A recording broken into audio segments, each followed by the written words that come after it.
Assalamualaikum warahmatullahi wabarakatuh. Perkenalkan, nama saya Santia Marta Saputri, NIM 19002085. Pada pertemuan kali ini, saya ingin mempresentasikan hasil analisis saya, yaitu tentang kegiatan public relation dan syarat praktisi public relation. Untuk kegiatan public relation itu merupakan implikasi atau pengimplementasian dari tugas public relation untuk mencapai tujuan lembaga atau perusahaan demi menjalankan fungsinya sebagai ujung tombak atau perantara dari perusahaan kepada publik.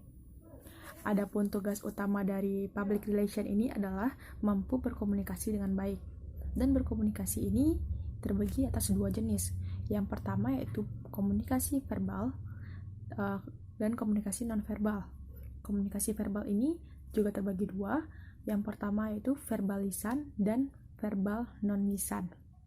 Verbal lisan ini bisa saja kita contohkan itu membuat konversi pers dan bertemu langsung dengan orang-orang atau publiknya untuk menyampaikan sesuatu yang mereka inginkan. Yang kedua ada verbal non-lisan.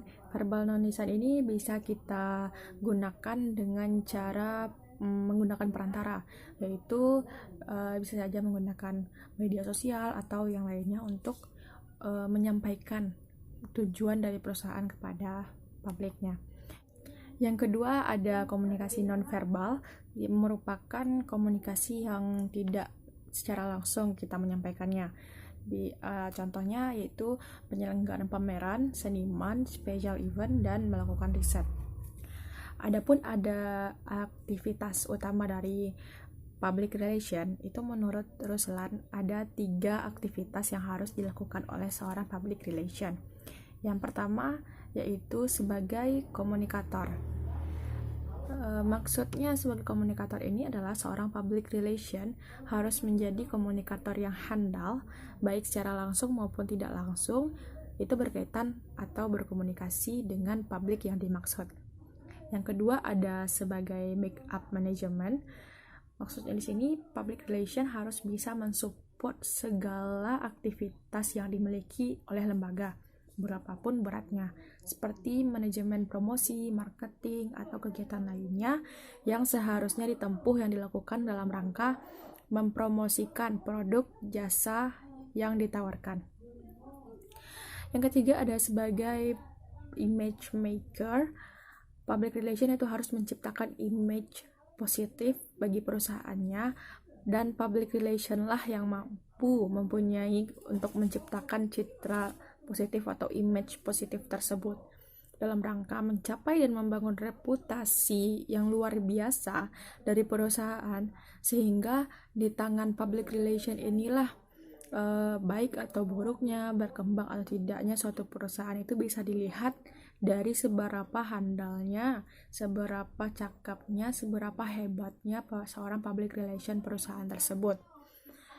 Materi selanjutnya yaitu ada tugas dari seorang public relation. Yang pertama ada menginterpretasikan, menganalisis, dan mengevaluasi berbagai macam kecenderungan perilaku dari publik. Yang kedua ada mempertemukan kepentingan organisasi lembaga dengan kepentingan publik, saling memahami dan saling memberikan dampak positif. Yang ketiga yaitu mengevaluasi program perusahaan khususnya yang berkaitan dengan publik secara langsung. Materi selanjutnya yaitu ada aktivitas lagi dari public relation. Yang pertama ada komunikasi. Komunikasi ini merupakan kondisi sederhana yang berupa proses pertukaran ide, pendapat, gagasan, itu melalui visualisasi lisan verbal dan nonverbal. Yang kedua ada publisitas, di mana publisitas ini merupakan diseminasi pesan yang terencana sedemikian rupa, yang sudah didesain sedemikian rupa oleh lembaga melalui tangan-tangan yang hebat, dan mereka pula lah yang mempunyai kepentingan dalam public relation. Itu memanfaatkan media tertentu tanpa bayaran untuk meningkatkan minat mereka terhadap perusahaan atau organisasi. Yang ketiga ada promosi. Promosi ini merupakan aktivitas mengkreasikan atau menstimulasi perhatian publik yang memiliki kepentingan yang menjadi standar dan tujuan dari lembaga terhadap sesuatu yang ingin dipublish. Yang keempat yaitu ada proses agent, dan yang kelima ada pemasaran. Pemasaran ini merupakan bagaimana caranya kita membangun image dan memasarkan sesuai tujuan yang ingin dicapai. Yang keenam ada penghubung antar segala aspek. Yang ketujuh bekerja mewakili lembaga untuk menghadapi politisi. Yang kedelapan ada memantapkan dan meningkatkan hubungan antar lembaga dan masyarakat secara umum. Materi selanjutnya ada persyaratan yang harus dimiliki oleh seorang public relation. Yang pertama itu mampu menghadapi semua orang yang memiliki beraneka ragam karakter, daya kemampuan, bahasa, dan semuanya itu harus bisa dihadapi dengan baik. Karena apa? Karena jika seseorang public relation itu tidak mampu mengkondisikan hal tersebut, maka akan banyak sekali masalah-masalah yang terdapat di dalam perusahaan. Dan seorang public relation itu tidak boleh menjadi seorang penakut, apalagi penjilat, karena pekerjaan itu real, melibatkan hubungan yang baik sehingga citra lembaga menjadi taruhannya. Yang kedua yaitu mampu berkomunikasi dengan baik, bisa menyampaikan sesuatu dengan jelas, jernih, dan lugas. Yang ketiga yaitu pandai mengorganisasikan segala sesuatu.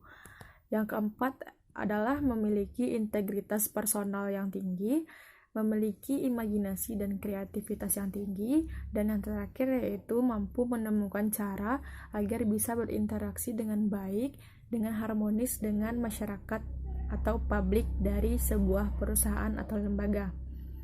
Sekian penyampaian materi dari saya. Apabila ada kesalahan mohon dimaafkan. Saya akhiri dengan wabillahi taufik wal hidayah. Wassalamualaikum warahmatullahi wabarakatuh.